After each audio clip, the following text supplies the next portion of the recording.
Ma femme et ses sœurs ont décidé de me faire un canular en m'abandonnant dans une station-service à 320 km de chez moi.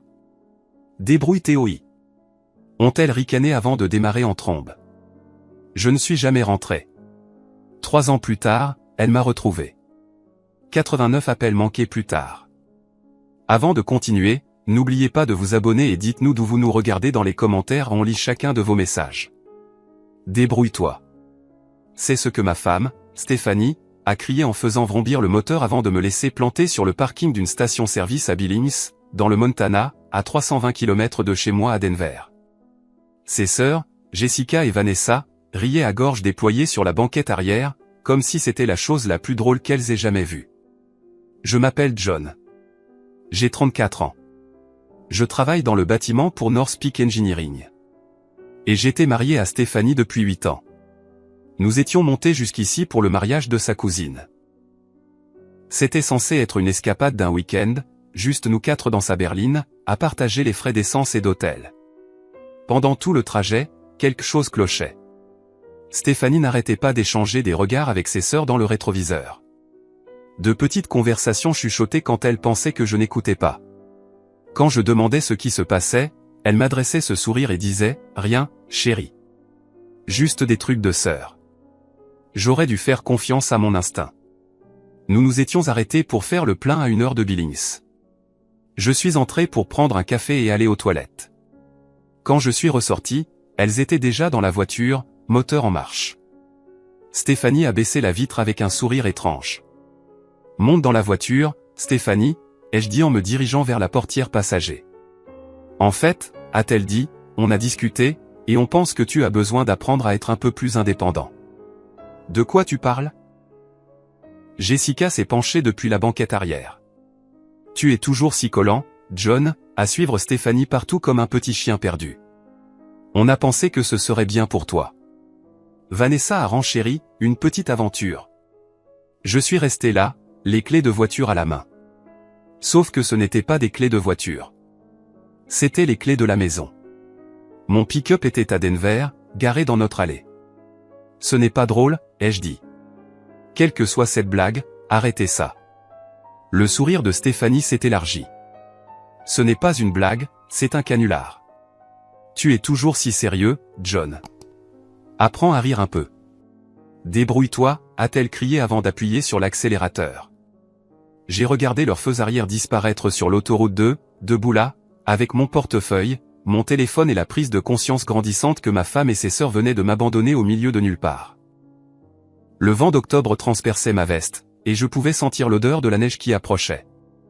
J'ai appelé le téléphone de Stéphanie, directement sur sa messagerie vocale. J'ai appelé le numéro de Jessica. Même chose. Vanessa avait bloqué mon numéro des mois auparavant après une dispute dont je ne me souvenais même plus. C'est là que j'ai su que ce n'était pas un stupide canular qui se terminerait dans 1 heure. C'était tout autre chose. Quelque chose qui me montrait exactement ce que ma femme et ses sœurs pensaient de moi. Je suis retourné dans la station-service et j'ai demandé au caissier combien coûtait un billet de bus pour Denver. « Aucun bus ne passe par ici », a-t-il dit. Mais Greyhound s'arrête à Billings, à environ 65 km à l'est. J'avais rencontré Stéphanie 9 ans plus tôt sur un chantier. Elle travaillait comme consultante en environnement pour un projet commercial sur lequel mon équipe intervenait. Intelligente, drôle, avec cette façon de me donner l'impression d'être la seule personne dans la pièce quand elle me parlait. Ses sœurs étaient différentes. Jessica avait 2 ans de plus, travaillait dans le marketing pour une boîte de tech, et avait toujours un avis sur tout. Vanessa était la Benjamine, 28 ans, cherchant encore sa voie, mais jamais à court d'insolence. Dès le début, elles m'ont traité comme si je leur volais leur sœur. Des dîners de famille où elles faisaient des blagues d'initiés que je ne pouvais pas suivre. Des vacances où elles réservaient des activités sans me demander si je voulais participer. De petites choses qui, avec le temps, s'accumulaient. Elles sont juste protectrices, disait Stéphanie chaque fois que j'abordais le sujet. Elles finiront par t'apprécier. Mais ça n'est jamais arrivé. Au contraire, c'est devenu pire après notre mariage. Jessica a commencé à faire des commentaires sur le fait que je freinais Stéphanie, l'empêchant de voyager plus, de prendre des risques. Vanessa levait les yeux au ciel chaque fois que je proposais mon aide, que ce soit pour changer un pneu ou réparer quelque chose dans leurs appartements. Tout ne nécessite pas l'intervention d'un homme pour être résolu, disait-elle. J'ai commencé à remarquer d'autres choses aussi. Comment Stéphanie envoyait des SMS constamment quand nous étions ensemble, toujours avec ses sœurs. Comment elle changeait nos plans à la dernière minute parce que Jessica ou Vanessa avaient une crise qui nécessitait une attention immédiate. L'année dernière, Stéphanie a oublié notre anniversaire de mariage parce qu'elle aidait Vanessa à déménager. L'année d'avant, elle a manqué mon dîner d'anniversaire parce que Jessica avait des problèmes avec son petit ami. La famille d'abord, disait-elle toujours. Et je comprenais. Je respectais ça. Mais j'étais censé être de la famille, moi aussi. Les signes avant-coureurs étaient là pendant le trajet vers le Montana. Leur insistance sur le fait que je n'avais pas besoin de prendre mon pick-up parce que nous voyagerions tous ensemble. La façon dont Stéphanie avait réservé la chambre d'hôtel à son seul nom. Les blagues de Jessica sur le fait que je ne faisais jamais rien de spontané. Tu te souviens quand tu étais marrant, avait demandé Vanessa depuis la banquette arrière. Avant de devenir si casanier et ennuyeux. J'en avais ri, mais c'était blessant. Je travaillais 60 heures par semaine pour que nous soyons à l'aise. Je réparais des choses dans la maison, je planifiais les vacances, je me souvenais des dates importantes. Je pensais que c'était ça, être un bon mari. Debout sur ce parking de station-service, regardant le soleil se coucher sur les collines du Montana, j'ai réalisé que je m'étais trompé. Pas sur ce que signifiait être un bon mari, mais sur la personne avec qui j'étais marié. Le caissier m'a laissé utiliser le téléphone fixe de la station pour appeler une compagnie de taxi à Billings. Une course à $60 que je ne pouvais pas vraiment me permettre, mais je devais me rendre à cette gare routière. Le trajet en bus jusqu'à Denver a duré 14 heures. 14 heures assis sur ce siège inconfortable à réfléchir à mon mariage, à la femme que j'avais passé 8 ans à essayer de rendre heureuse. Je n'arrêtais pas de vérifier mon téléphone, m'attendant à un SMS d'excuses, peut-être un appel paniqué quand elle réaliserait qu'elles étaient allées trop loin. Mais rien n'est venu. Vers minuit, quelque part près de Casper, dans le Wyoming, j'ai compris. Le but n'était pas de m'apprendre l'indépendance ou de m'aider à me détendre. Le but était de m'humilier, de me montrer exactement où était ma place dans leur petite sororité. J'ai pensé à toutes les fois où j'avais cédé quand elles voulaient changer nos plans. Toutes les fois où j'avais ravalé mes paroles quand elles faisaient des blagues à mes dépens. Toutes les fois où je m'étais excusé pour des choses qui n'étaient pas de ma faute juste pour maintenir la paix. Le pire, ce n'était pas d'avoir été abandonné. Le pire, c'était de réaliser que c'était probablement quelque chose qu'elles avaient planifié pendant des semaines, peut-être des mois, assises dans l'appartement de Jessica, en concoctant ce plan, en riant de ma naïveté. Quand le bus est arrivé à Denver à 8 heures du matin, j'avais pris ma décision. J'ai pris un taxi pour rentrer, m'attendant à trouver la voiture de Stéphanie dans l'allée, mais elle n'y était pas. La maison était vide, exactement comme nous l'avions laissée vendredi matin. Je me suis assis à la table de la cuisine et j'ai appelé le travail pour me déclarer malade. Puis j'ai fait quelque chose que je n'avais jamais fait auparavant. J'ai commencé à fouiller dans les affaires de Stéphanie. Non pas par jalousie ou suspicion, mais parce que j'avais besoin de comprendre avec qui j'avais été marié. Son ordinateur portable était protégé par un mot de passe, mais elle avait toujours été négligente quant à la fermeture des onglets de son navigateur. J'ai trouvé des conversations de groupe entre elle et ses sœurs remontant à des mois. Des captures d'écran de nos conversations SMS qu'elle avait partagées avec elle, accompagnées d'émojis qui pleurent de rire. Des photos de moi en train de dormir qu'elle leur avait envoyées avec des légendes comme « mort au monde », comme d'habitude, et « zéro conscience de son environnement ». Mais c'est le fil de discussion sur le voyage dans le Montana qui a brisé quelque chose en moi. Jessica l'avait suggéré la première. On devrait carrément le larguer quelque part et voir combien de temps il met à trouver comment rentrer. Vanessa, OMG. Oui, il est tellement dépendant de Steph pour tout. Stéphanie, vous êtes terrible, les filles, mais ce serait aussi hilarant. Elles avaient tout planifié dans les moindres détails. L'arrêt à la station-service, l'histoire sur le besoin d'indépendance, et même le plan de secours. S'il arrive à rentrer avant nous, il appellera probablement juste sa mère ou un truc du genre, avait écrit Jessica. Gros bébé. J'ai fermé l'ordinateur portable et suis resté assis là pendant un long moment. Puis je suis monté, j'ai fait un sac et je suis parti. Je n'ai pas laissé de mots. Je n'ai pas coupé les services publics ni fermé la porte à clé. Je suis simplement sorti, de la même manière qu'elles étaient parties en voiture. La différence, c'est que je ne reviendrai pas. J'ai conduit mon pick-up jusqu'à chez mon frère Kevin à Colorado Springs. Il travaillait de nuit dans une usine et avait une chambre d'amis dans son appartement. Quand je suis arrivé à sa porte avec un sac de sport et sans explication, il a simplement hoché la tête et m'a tendu une bière. « Tu restes combien de temps ?» a-t-il demandé. Je ne sais pas encore. Kevin n'avait jamais aimé Stéphanie. Il ne l'avait jamais dit ouvertement, mais je le voyais à la façon dont il devenait silencieux quand elle était là. Comment il trouvait toujours une excuse pour partir plus tôt lors de nos réunions de famille. Je lui ai tout raconté. L'intégralité. Le canular, les conversations de groupe, les mois de planification dans mon dos. « Putain, John », a-t-il dit quand j'ai fini. « Tu es mieux sans elle. » Lundi matin, j'ai appelé mon superviseur chez North Peak et j'ai demandé un transfert sur un projet à Colorado Springs. On manquait de personnel sur la rénovation d'un hôpital, et ils avaient besoin de gars expérimentés. Mon patron n'a pas posé de questions, il a juste dit que je pouvais commencer mercredi. Mardi après-midi, mon téléphone a commencé à sonner. Stéphanie était de retour. J'ai laissé l'appel aller sur la messagerie vocale. Puis j'ai écouté le message. « John, où es-tu ? Je rentre à la maison et tu es juste parti. Ça ne te ressemble pas, rappelle-moi. On doit parler de ça. » Aucune excuse. Aucune reconnaissance de ce qu'elle avait fait. Juste de la confusion face à mon audace de disparaître. J'ai bloqué son numéro. 1 heure plus tard, Jessica a appelé. Je l'ai bloquée aussi. Puis Vanessa. Bloquée. Mais elles étaient malignes. Elles ont commencé à appeler depuis d'autres numéros. Le téléphone du travail de Stéphanie, des numéros que je ne reconnaissais pas. Toujours le même message, je surréagissais. Ce n'était qu'une blague. Je devais rentrer à la maison pour qu'on puisse régler ça. Jeudi, Kevin est rentré de son service avec un air étrange. « Ta femme est là ?» a-t-il dit. Elle est assise dans sa voiture dehors. J'ai regardé par la fenêtre. La berline de Stéphanie était garée de l'autre côté de la rue. Elle m'a vu à la fenêtre, est sortie et s'est dirigée vers l'immeuble. Je l'ai rejointe dans le hall avant qu'elle ne puisse frapper à la porte de Kevin. « John, Dieu merci », a-t-elle dit en tendant la main vers moi. J'étais si inquiète. J'ai reculé d'un pas. « Qu'est-ce que tu veux, Stéphanie ? » « Je veux que tu rentres à la maison.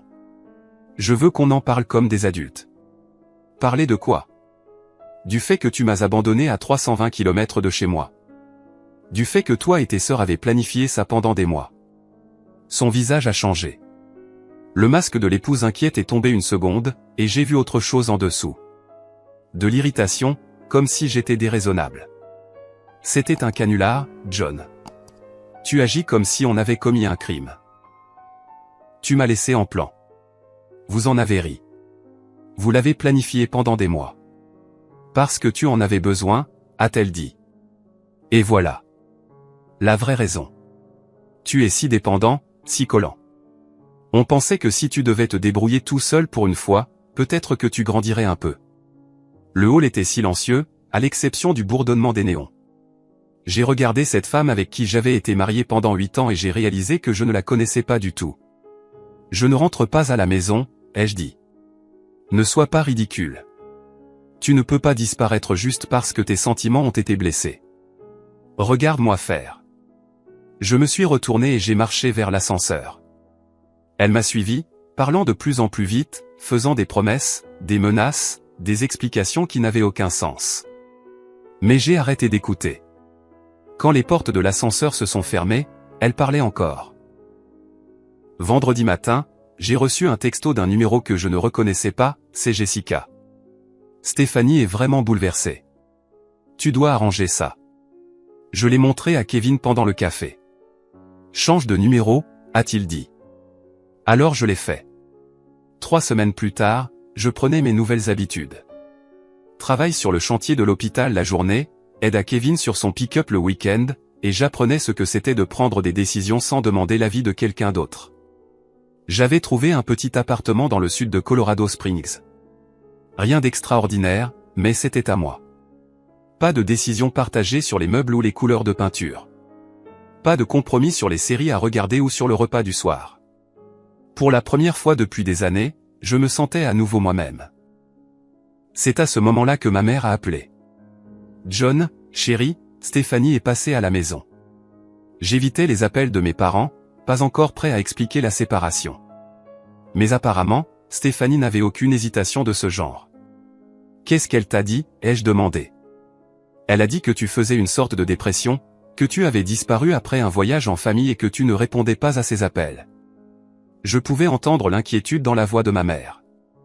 Maman avait toujours aimé Stéphanie, pensait qu'elle était bonne pour moi, stable, responsable. Ce n'est pas une dépression, maman. On a des problèmes. Quel genre de problèmes qui ne peuvent pas être résolus? Je ne voulais pas entrer dans les détails. Je ne voulais pas expliquer les conversations de groupe, la planification, ou les mois de cruauté subtile qui avaient mené à ce moment dans le Montana. Cela aurait semblé mesquin, comme si je surréagissais à une blague. Je t'appellerai plus tard, maman. Je dois réfléchir à certaines choses. Mais après avoir raccroché, j'ai réalisé que Stéphanie continuait son petit jeu, à contrôler le récit, me faisant passer pour l'instable. Celui qui avait abandonné son mariage pour rien. Ce week-end-là, je suis retourné à Denver, non pas à la maison que Stéphanie et moi avions partagée, mais chez mon pote Marcus. Il travaillait aussi dans le bâtiment. Il avait été à mon mariage. J'ai entendu dire que toi et Stéphanie vous étiez séparés, a-t-il dit quand je me suis présenté à sa porte. Désolé, mon pote. Que as-tu entendu? Juste que tu es parti après une dispute. Elle avait l'air vraiment anéantie. Voilà encore. La version des faits de Stéphanie, où j'étais le méchant qui avait surréagi et abandonné sa femme. Marcus m'a offert une bière et nous nous sommes assis sur sa terrasse. Je lui ai raconté la vraie histoire, en entier. C'est tordu, a-t-il dit quand j'ai fini. Pourquoi ferait-elle une chose pareille? Je pense qu'elle voulait que je parte, ai-je dit. Pas définitivement, mais je pense qu'elle aimait avoir le pouvoir de me blesser, de me montrer à quel point je comptais peu. Marcus est resté silencieux un moment. Puis, tu sais ce dont je me souviens à propos de ton mariage? J'ai secoué la tête. Pendant la réception, tu parlais à quelques gars de mon équipe. Une conversation normale, mais chaque fois que tu riais ou que tu semblais t'amuser, Stéphanie venait t'interrompre, trouver une raison pour que tu ailles ailleurs. Je me suis souvenu de ça, comment elle m'avait sans cesse éloigné des conversations, disant que nous devions remercier tel parent ou prendre des photos avec tel groupe. Je pensais qu'elle était juste une bonne hôtesse. Peut-être, ai-je dit, ou peut-être qu'elle n'aimait pas me voir heureux sans elle. Cette nuit-là, je suis passé en voiture devant la maison où Stéphanie et moi avions vécu. Sa voiture était dans l'allée, les lumières du salon allumées. Je pouvais voir son ombre bouger à l'intérieur. Je ne me suis pas arrêté, je suis juste passé et j'ai continué ma route.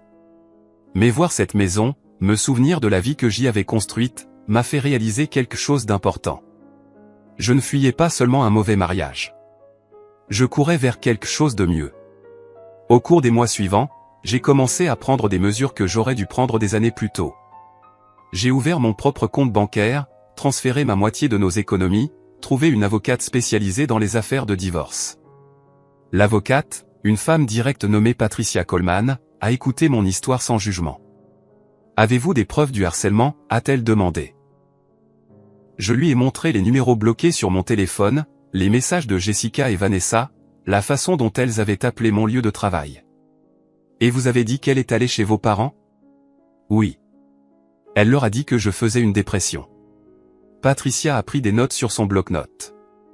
On peut travailler avec ça. Le Colorado est un État où le divorce sans faute est la norme, mais le harcèlement pourrait être pertinent à d'autres fins.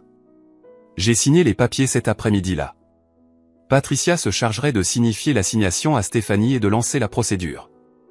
Une dernière chose, a-t-elle dit alors que je partais. N'engagez aucune conversation. Ne répondez pas aux appels, aux SMS ou aux visites en personne.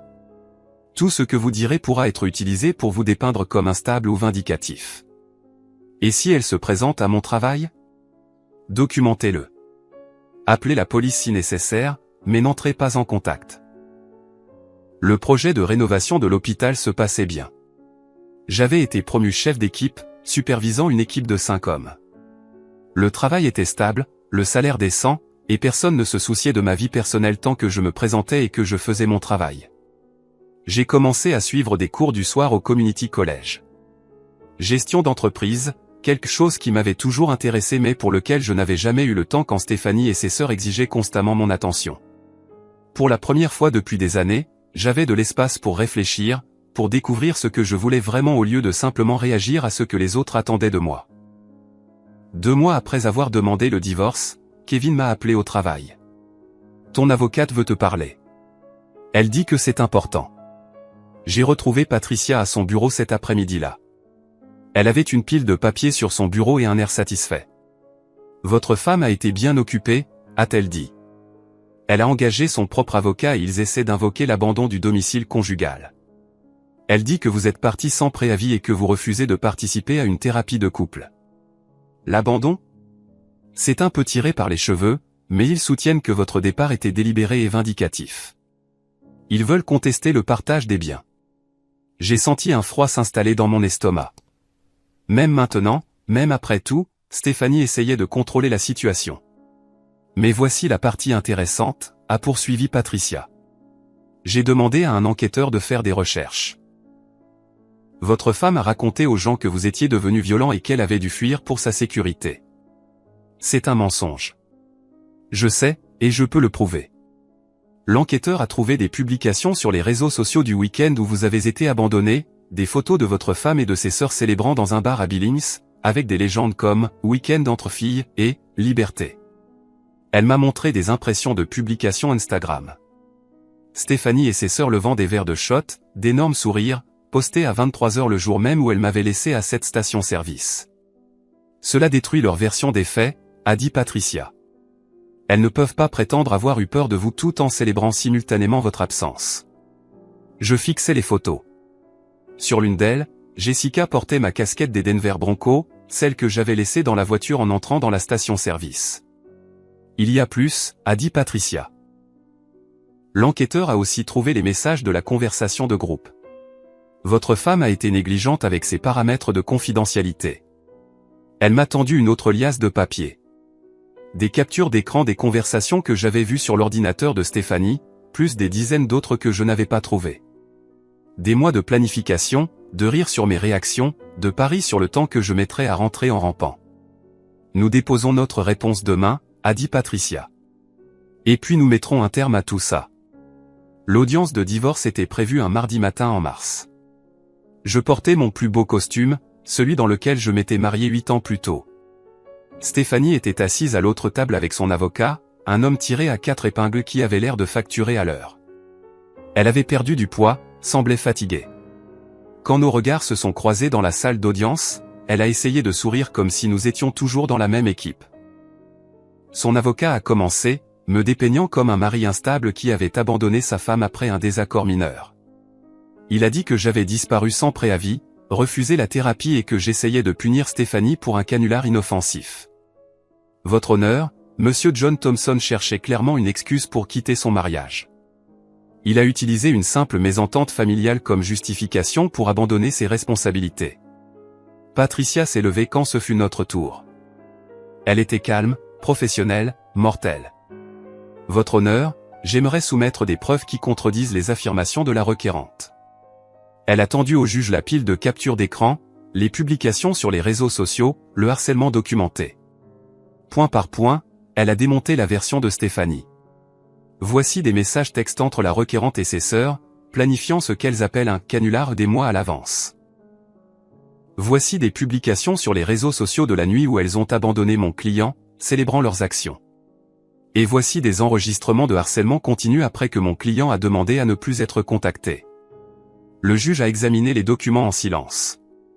L'avocat de Stéphanie lui chuchotait des choses urgentes, mais je pouvais voir la panique sur son visage.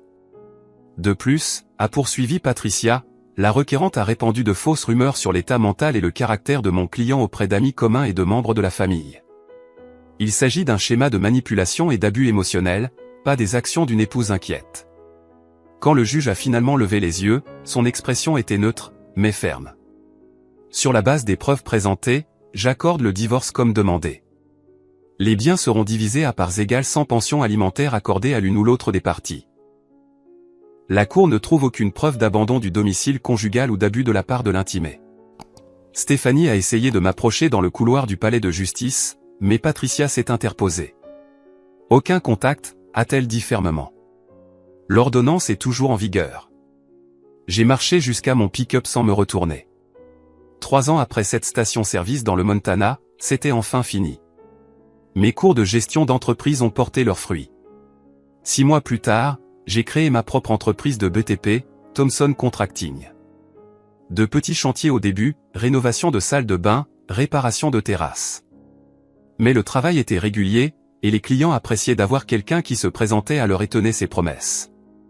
Kevin est devenu mon premier employé. Puis Marcus nous a rejoints quand le mot s'est passé que nous étions des entrepreneurs honnêtes qui ne lésinaient pas sur la qualité. J'ai acheté une petite maison dans l'ouest de Colorado Springs. Rien d'extraordinaire, mais elle avait un garage pour mes outils et un jardin où je pouvais réfléchir. Pas de décision partagée, pas de réunion de comité sur les couleurs de peinture. Environ 1 an après la finalisation du divorce, j'ai croisé Marcus à la quincaillerie. « T'as eu des nouvelles de Stéphanie ?» a-t-il demandé. Je n'avais pas pensé à elle depuis des mois. Quoi à son sujet? Divorcée à nouveau. Elle a épousé un type de son travail 6 mois après votre divorce. Ça a duré environ 1 an.